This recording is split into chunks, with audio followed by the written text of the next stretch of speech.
Hi friends, this is Leela. Welcome to my channel leelawebdev. So we are learning about the JavaScript testing fundamentals, right? Now this is the second video.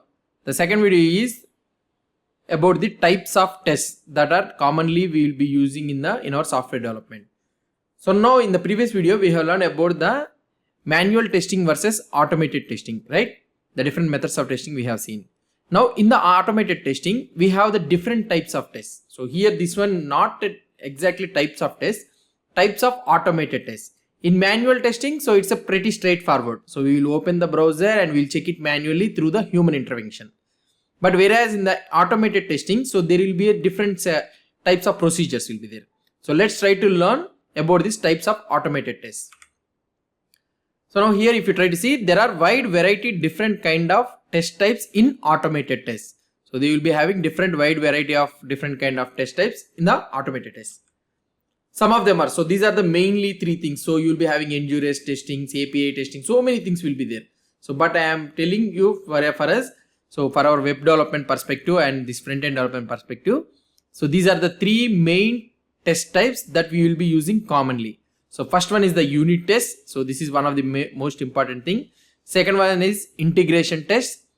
And the third one is the functional test. So functional test normally we will also call it as E2E tests also. UI tests, E2E tests, end-to-end testing like that. So these are the three common things. Unit test, integration test and also the functional test. So now let's try to see each one by one. What is unit test and what is integration and what is functional? Let's try to see one by one. Unit testing is the practice of testing small pieces of code. So if you want to test the small pieces of code, so you'll be using this unit testing. Typically individual functions alone and isolated. So here this is the main important thing. So for example, you have a method, something like add method is there, add function is there. So what is that function of what is that functionality of this add function? It will take the two numbers and it will add the two numbers and it will return you the value. So now this is a simple isolated. So this function doesn't depend on any other function, right? So this is a simple function. So for this simple function, if you want to test, so we will be using the unit testing. Normally unit testing, we will test the individual functionality. So if a single piece of logic is there means, so for that logic, whether that logic is functioning correctly or not, if you want to test it means we will be using with the unit testing. So unit testing, if you want to do the unit testing means that method should not rely on any other thing. So that is the use of, that is the thing where unit testing we will be using. If your test uses some external resources, now for example you want to test some method or some function or some class. So if you want to test some class or method function, so if that test is using external resource like network connection, database connection, or otherwise it is using another function or another component functionality, if your method, if the function, whatever the function you want to test is depending on other functions or other services or other functionality, so then you cannot do the unit test for that one. So unit test doesn't depend on any other functions. So it will check the individual piece of code. So whether it may be a small or large, so individual piece of code it will try to check. If you give the same input, whatever the input if you give, so the same output it has to come. So that is the logic here. Unit test should be fairly simple to write. So unit test, if you try to see, wherever the unit test if you try to see, it will be fairly simple to write. A unit test should be essential. Just give the function that's tested some inputs and then check what the function output is correct. So this is the thing. A unit test should essentially means what is it? Just give the function. Okay, so unit test will ask you that just give me the function. Okay, and I will give some input to the whatever the input it will take the function. I will give some input to that one and I will check that output is correct or not. That's it. So this is the unit test is a fairly simple thing. So it will take the function, whatever the input it will give you the inputs to that function and it will check the output, whatever the output it is coming, whether it is matching or not. That's it. It's a simple thing. So now you may be getting a doubt that when should I use this unit testing? Ideally all the time. So almost all the cases we will be using this unit testing. So in fact we will be writing more unit test cases only in our application. By applying test driven development or behavior driven development, so we'll try to see in the coming videos. So test driven development or behavior driven development, in these things we will be normally writing all the times unit testing only. So this is the unit test. This is the most important thing. So we will be writing more coding in the unit testing only. So always we'll be doing more number of test cases we'll be writing in the unit testing.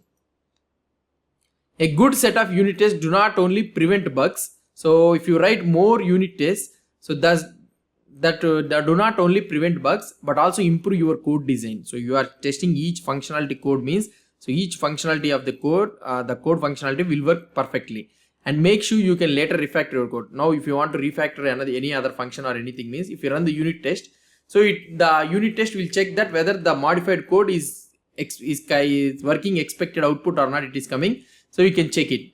So like that, without everything completely breaking apart. So like this, unit test plays a very important role. And the next comes is the integration testing. Integration testing, as the name itself suggests, that in integration testing, the idea is to test how parts of the system work together. Now unit testing, we have seen that it doesn't care about the function, the requirements or the application structure, application architecture. It doesn't care about all the things. Whereas this integration testing, so if you want to test some module or some functionality, okay, that functionality.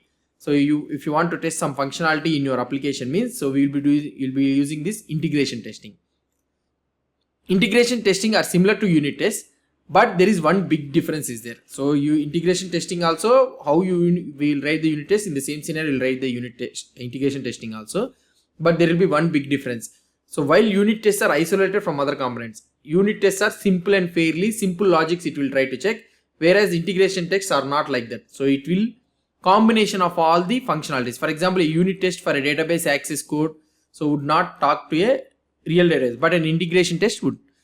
What we have discussed in the previous thing, unit test will not talk to the database or you will not use the external resources or anything. Unit test will not use these all things. It's a fairly simple logic. Whereas the integration test, if you want to depend on external resources or external database or external components, if you are going to depend on that one, so then we will be calling that one as an integration test. Integration tests are often slower than the unit tests. So that's common things. Why? Because it is a combination of all the functionalities, right? So because of that reason, integration test is often slower than the unit test. Because of the added complexity. They also might need some setup or configuration. That is the thing. So you should have fewer integration tests than unit tests. So as the integration test is nothing but, unit test means small pieces of code it will try to test. Whereas integration test means the combined functionality, the small pieces of code, whatever the pieces of code you have written, right? So this all becomes a one big feature. So in order to test that feature, we will be writing the integration test. That's it. That's the main difference between the integration test and the unit test. Unit test will check the individual parts of your feature. Whereas if you want to test the whole feature, so while combining all those parts, it will become a big feature. So if you want to check that functionality or the feature, we will be writing integration test, so that it will check combiningly all those things are working correctly or not. It will check that one using the integration test. So that is the main thing. So normally integration test means, so you should have lesser integration tests compared to the unit tests. Okay. So normally generally in application, what will happen is you will be having thousands of unit tests. Okay. So compared to the integration test will be a little bit slower, a little bit lesser you will be having. Why? Because so it need to depend on all the features, right? So it will be, test will take so much of time. And the last one is then end-to-end testing. Not only, also called it as functional testing. Functional testing is also sometimes called as E2E testing or browser testing or UI testing, something like that. Okay. They all refer to the same thing. Functional testing is defined as the testing of the complete functionality of some application. Now unit testing. So here if you try to understand, see, this is going phase by phase topper. Unit test, it will check only simple pieces of code. So the methods, whatever the functions you have written in your application, it will check the functionality, that function, whether it is the function is working correctly or not. So unit test will check those type of things. Integration testing, it will check the functionality. So entire feature. So these all small pieces of code, so combined it will become one feature, and that feature if you want to test it means you will use the integration testing, and combined, so the 3 or 4 functions, entire functions combined, it will become one application. So if you want to test the application or anything, so part of an application, so combinedly, so then you will be using this E2E testing. So now this will be a step by step. So you will be having unit tests more. compared to integration testing. So you will be having integration more compared to the E2E testing. So phase by phase it will be. Functional testing is defined as a testing of complete functionality of the application. In practice with web apps, this means using some tool to automate a browser. So here E2E testing means what I can say is, so if you run E2E testing, end-to-end test, automatically the software will open the browser. Okay, so it will open the browser manually, not manually. Automatically the browser will be opened and it will go on, software will go on, click on the buttons or any links. So whether the links are not are broken or not, or it is working properly or not, it will try to fill up the form and it will try to submit. So these are all the things whatever the human will be doing manually. So these are all the things will be done by the software itself. So you will be having some tools, something like Cypress. So these are all the things. So we will be having some tools. So these are all things will automate the browser, and the browser it will be opened and automatically all the things will be checked using the software, which is then used to click around on the pages to test the application. So this is the main end-to-end testing. So what end-to-end testing means, it will automatically, the tool will automatically open the browser, and normally how the human will navigate through the pages, it will go randomly navigate the pages and fills the form and did some functionalities, whatever the functionalities you write the code.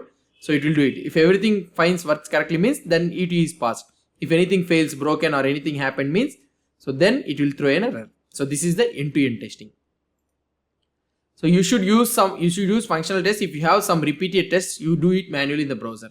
So this is thing. So now manually, if you want to open the browser, and always you fill up the form to check the contact form, so whether it is working correctly or not. So manually you need to do it. So if you have those type of manual tasks means, you can write the E2E test, so that when you run this end-to-end test, automatically the tool will open the browser and it will try to fill the form and it will try to submit whether everything is working correctly or not. It will try to give you the result. So this way, in these scenarios, you will use this end-to-end testing.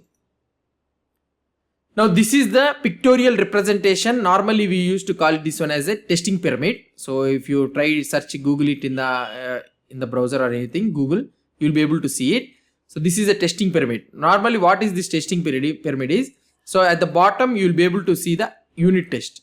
At the middle you will be able to see the integration. At the top it is an E2E test or a UI test. And here at the left hand side, if you try to see more isolation means more individual. Unit test should be more individual. So going on more integration. Okay. And here if you try to see more faster, so going top, it will be slower. So that means UI tests are very slow than the integration tests. Integration tests are very slow compared to unit tests. So now what is the hierarchy? So what is the application you need to plan is, so you need to have more unit tests. Okay. So you need to check each individual functionality. So normally we will be having thousands of unit tests here. Compared to integration tests, you will be having lesser integration tests. So where it is exactly essential for us to write the integration test means you will be writing. And this E2E test and all those things also, where it is exactly essential for us to always we need to check means we will be writing the UI test. So this is the hierarchy. So this is the way we will be following normal testing pyramid. So we need to have more unit tests compared to integration and UI tests. Okay. Hope you understood about these types of automated tests. So if you have any doubts or any suggestions, please post the comments below to this video. And if you like this video, please do support me by subscribing to my channel. Thank you.